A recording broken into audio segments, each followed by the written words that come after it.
Welcome to another deep dive. This time we're heading to Scotland. We're diving into Dunfermline Abbey.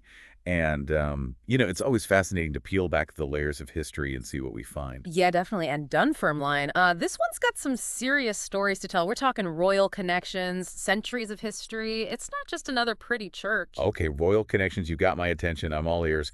What makes Dunfermline Abbey stand out from, well, all the other abbeys out there? Well, it's like this. Think of other abbeys. Many of them were tied to religious orders, right? But Dunfermline was a favorite of Scottish monarchs. Like, it wasn't just a place of worship, it was a power center. Gotcha. So a bit more political intrigue than your average abbey. You could say that. It was right in the thick of things, and for instance, it became a favored burial site for royalty, so that really solidified its connection to the crown. So like a who's who of Scottish history is buried there. Exactly. And speaking of history, the architecture itself tells a story. It's a mix of styles, kind of reflecting the different eras when it was built and expanded. Okay, so like I could trace the evolution of architectural trends just by looking at the stones. Right. And it's not just about the events that happen there, right? It's the feeling, the layers of history you can almost touch. Yeah, I get that. Okay, so Dunfermline Abbey itself is amazing. But our sources also mentioned that it's a great starting point for exploring other parts of Scotland. Oh, absolutely. You could easily use it as a base for venturing into the Highlands, maybe even take a trip to the Isle of Skye, all that dramatic scenery and folklore. Now you're talking. Hmm. I have to admit, the Isle of Skye sounds incredible. Exploring ancient castles perched on cliffs. Sign me up. And if you're up for something even more remote, even more steeped in history, there's always the Orkney Islands, just north of John O'Groats, the very tip of mainland Britain. Okay, well, hold on. From royal abbeys to Viking islands, this Scottish adventure is getting pretty epic. It is. The Orkneys are known for their Neolithic sites. Think standing stones and ancient villages. A window into a time long before the Vikings even arrived. Okay, so Neolithic sites. Huh. I have to confess, for those of us who might need a refresher, what exactly is the Neolithic period? Sure, it's that period when humans transitioned from, hunter-gatherer societies to settled agricultural communities. So think farming, pottery, and those iconic standing stones we talked about. So we're talking about traces of civilization from thousands of years ago. Exactly. It's a huge leap forward in human history. Wow.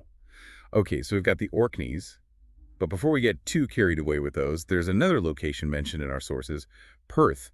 It's called the Gateway to the Highlands, which sounds pretty intriguing. Yeah, Perth is a great starting point for exploring the Highlands. Charming city in its own right, but just outside, you'll find Scone Palace, steeped in royal tradition. Scone Palace. Wait a minute, wasn't that the crowning place of Scottish monarchs for centuries? You got it. You could almost say it's Scotland's Westminster Abbey in terms of, its significance to the monarchy. Wow, okay.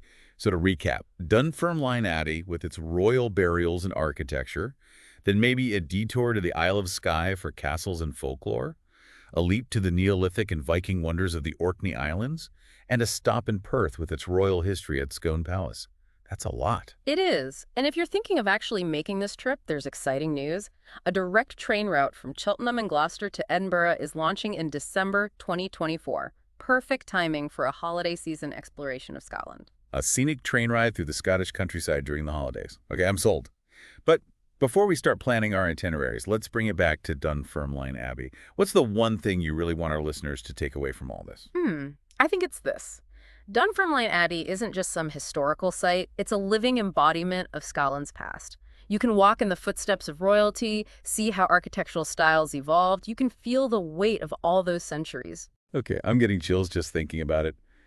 You're right, it's not just about the facts and dates. It's that feeling, that connection to history that makes it so special. Absolutely, and that's really just scratching the surface. There's so much more to uncover. The stained glass windows, the stories behind the artifacts in the museum. Okay, I'm already itching to learn more. We'll have to save some of that for next time, though. Definitely. We'll dive deeper into the details of Dunfermline Abbey and its surroundings in the next part of our deep dive. So stay tuned. We'll be right back. Welcome back. Last time we were talking about all the incredible things to discover at Dunfermline Abbey. So let's really paint a picture for our listeners. What would you say is the absolute can't miss experience there? Ooh, good question. I mean, for me, it's got to be that feeling of standing in the nave, surrounded by all those soaring arches, just imagining the grandeur. when it was fully intact. The echoes of chanting monks, the flicker of candlelight. Oh, definitely. I can almost hear it now. And speaking of things that transport you back in time, our sources mentioned the stained glass windows. Apparently, they're stunning. Oh yes, the stained glass. What do we know about them? Well, they depict a mix of biblical scenes and moments from Scottish history, so kind of like a visual narrative that goes along with the Abbey's architectural story. And the craftsmanship, incredible. Vibrant colors, intricate details. It must have taken forever to create them. Each window is like a work of art in itself, huh? Okay, so we've got the architecture, the stained glass. What else should we add to our Dunfermline must-see list? Don't forget the Abbey Museum. It's packed with artifacts that give you even more insight into its history. You'll find everything from fragments of medieval stonework to documents detailing the Abbey's role in royal life, the human side of Oh, things. the museum. I'm Yeah. always up for a good museum. What kind of treasures are we talking about? Well, our sources specifically mention a beautifully preserved seal from the 14th century that belonged to the Abbey. It might be small, but it really shows you the power and influence the Abbey had. And then there's the collection of carved stonework. Every piece a testament to those craftsmen, the ones who built and decorated the Abbey. Sounds like I could spend an entire afternoon in that museum. And of course, we can't forget about those royal connections we talked about earlier. How can our listeners really experience that aspect of Dunfermline? Well, remember, several Scottish monarchs are actually buried within the Abbey grounds. The exact locations. Not specified in our sources, but seeking out those burial sites is a pretty powerful reminder of those close ties between the monarchy and Dunfermline. Wow, so you can literally stand where Scottish royalty rests. That's incredible. Okay. Okay, so we've got the atmosphere, the architecture, the stained glass, the museum, and the royal burial sites. Anything else about Dunfermline Abbey that might surprise people? Oh, yeah. Here's something you might not expect. The Abbey grounds themselves have amazing views of the surrounding countryside. There are walking paths, gardens, a perfect place for some quiet reflection. Right, it's not just about the history and architecture, it's about the whole experience, soaking it all in. Which, speaking of, our sources also talk about the allure of the Scottish Highlands. Let's dive into that a bit. Sure, picture this. You're leaving the grandeur of Dunfermline behind, and you enter this landscape that feels almost mythical. Rugged mountains, deep lochs. It's where the wild spirit of Scotland comes alive. It's funny you say mythical because the Highlands are practically synonymous with folklore and legends. Right. It's all rolling green hills, castles perched on cliffs, and whispers of ancient tales. Exactly. It's like something out of a storybook, full of fairies, kelpies, hidden treasures. No wonder it's captivated imaginations for centuries. And our sources specifically mention the Isle of Skye as a must-see. What makes it so special? The Isle of Skye. Oh, it's like the best of the Highlands all rolled into one. You've got the Quiraing with its crazy rock formations, the majestic Quillan Mountains, a coastline that's all dramatic cliffs, and then serene beaches. Wow, that does sound breathtaking. Okay, but the Highlands are huge. Hmm. With so much to see, I'm feeling a bit overwhelmed. Could you maybe narrow it down for us? Mm-hmm. Suggest a couple of castles, especially ones that have that historical royal connection our listeners are interested in. Okay, well, for pure visual impact and a turbulent history, you can't go wrong with Donan Castle. You know, the one on all the postcards. Oh, Perched on an island, surrounded by 3 lochs. It was even partially destroyed during the Jacobite risings. I can picture it now, rising out of the mist. Like something out of a fairy tale. What about another castle? One with royal ties. For that, you gotta visit Balmoral Castle. Balmoral. Isn't that like the Queen's favorite summer residence? Yeah. Nestled in the Cairngorms National Park. It's been a royal family retreat for generations. You can feel the history there.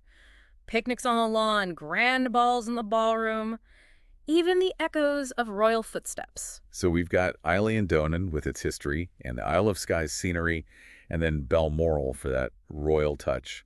What else should we add to our Highland highlights? Well, if your listeners are looking for something off the beaten path, I'd recommend exploring the remote northwest coast. Oh, interesting. What makes that area so special? It's all raw beauty, Think windswept beaches, towering cliffs, little fishing villages that feel lost in time. It's a place to really escape and experience the wild heart of Scotland. Okay, I can see the appeal. The perfect antidote to modern life. So we've got the Isle of Skye, those 2 castles, and the northwest coast. Anything else to mention before we wrap up our Highland adventure? Just one thing. Don't forget your hiking boots. Good point. The Highlands are a hiker's paradise. Exactly. Whether you're up for a gentle stroll by a loch or a challenging climb, there's a trail for everyone. And the views are always incredible. Just, be prepared for all kinds of weather. The Highlands are famous for that. Great advice.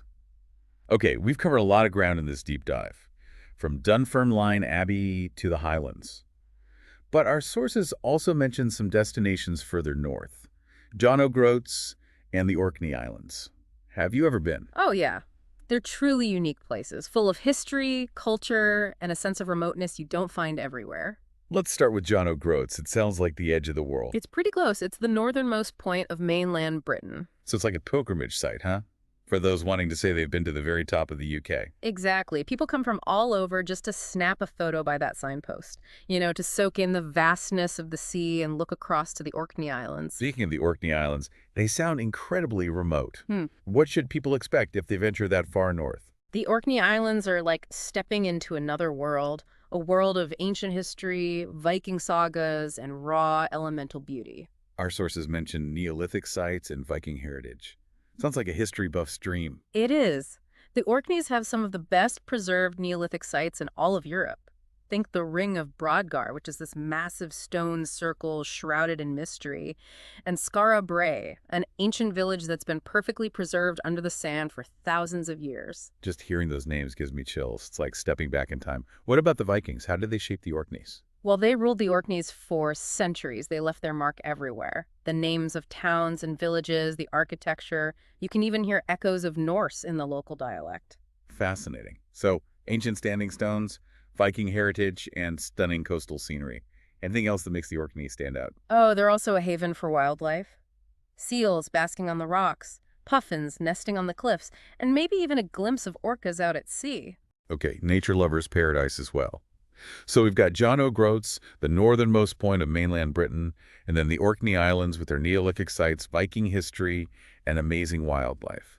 Any final thoughts on these far-flung destinations? I think they're worth the trip if you want a truly authentic experience, off the beaten path. You can connect with history, nature, a different pace of life. Sounds magical. But before we completely wrap up our Scottish exploration, let's go back to Perth. You mentioned it earlier as the gateway to the Highlands. Why is it such a great destination? Well, Perth is a charming city with a rich history, and it's strategically located on the River Tay, so you get the best of both worlds, open amenities, and easy access to the countryside. It's the perfect base for exploring both. And I'm seeing Scone Palace mentioned in our sources. Remind me, what's the story there? Right, Scone Palace is a historic, stately home just outside of Perth. It's famous for being the crowning place of Scottish kings, a tradition that went on for centuries. Wow, so another spot with strong royal connections. Anything else we should know about Scone Palace? It's a beautiful palace in its own right, with stunning gardens and grounds. You can wander through the lawns, admire the flowers, and imagine all the royal processions and celebrations that happen there. It sounds like a perfect blend of history and natural beauty. Okay, so Perth, gateway to the Highlands, with its city center, Scone Palace, and easy access to the countryside. Anything else about Perth before we move on? Oh, one more thing. Perth is a great starting point for scenic drives. Imagine driving through those rolling hills, passing quaint villages and lochs. It's a picture-perfect way to see the Scottish countryside. All right, so Perth has it all. City life and rural charm. Well, we've covered a lot today, from Dunfermline Abbey to the Highlands and even the Orkneys. Any final thoughts? I think it's safe to say Scotland offers something for everyone, right? History, nature, culture. It's a land of contrasts where ancient ruins stand next to modern cities and where rugged landscapes meet tranquil lochs. It's definitely been an inspiring journey. Hopefully, our listeners are feeling inspired to plan their own Scottish adventure. I hope so. And remember, this is just the beginning. There's so much more to discover in Scotland. So to our listeners, we encourage you to do your own exploring. And most importantly, go have your own unforgettable Scottish adventure. Who knows what stories you'll bring back? Safe travels, and may the magic of Scotland stay with you always. Okay, so we've journeyed from Dunfermline Abbey to the Highlands, even touched on the remote Orkneys, but we haven't talked much about the people. You're right. It's not just about the places, is it? It's about the people who bring those places to life. Exactly.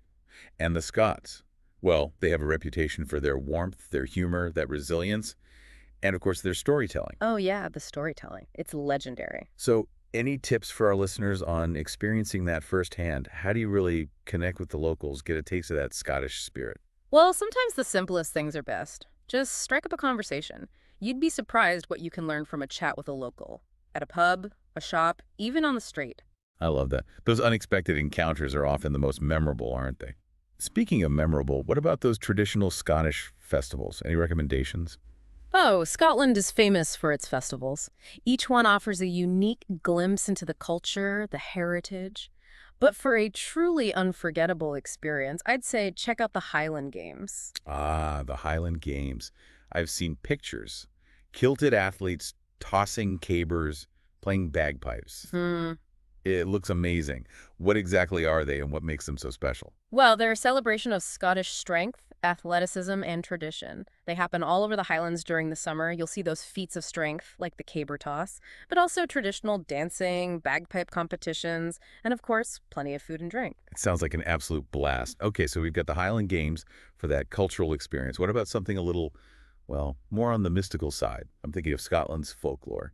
Any suggestions for our listeners? Yeah, if you're into myths and legends, look for local storytelling events or guided tours.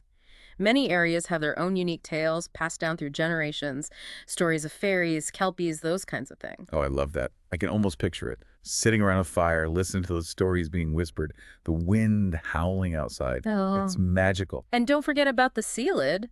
That's a lively gathering with traditional folk dances. Seal it, did you say? Yeah, you don't have to be an expert dancer to join in. Everyone's welcome, and the atmosphere is great. Okay, so Highland Games, folklore, sealed dancing.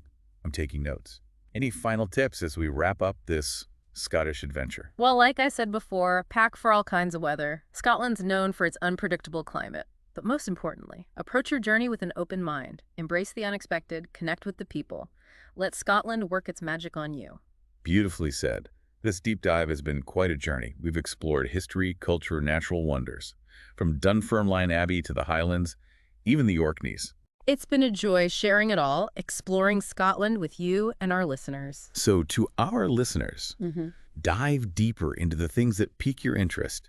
And most importantly, go have your own Scottish adventure. Safe travels. And may the magic of Scotland stay with you always.